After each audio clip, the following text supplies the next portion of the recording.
10 parents, listen up. If you have a college student planning to head home for holiday break, you'll want to make sure they don't leave any valuables behind. Yes, that's because Quincy Police say it's the busiest time of the year for thefts. WGEM's Rebecca Duffy joins us. So Rebecca, what should these college students be aware of when coming home for break?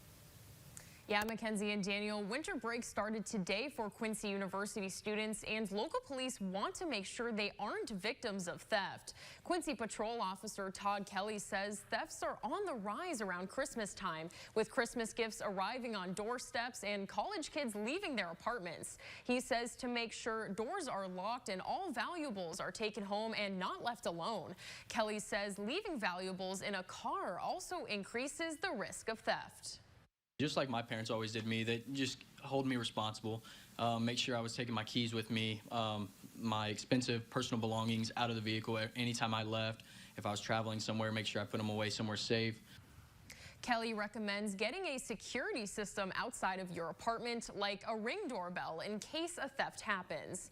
And he also says to take any packages inside so they're not stolen off of your porch. He says that is common this time of year. Rebecca Duffy, WGEM News. All right, thank you so much, Rebecca. And Kelly says if you see an emergency happening, call 911. He says if it is not an immediate situation, call the Quincy Police Department and an officer can assist you.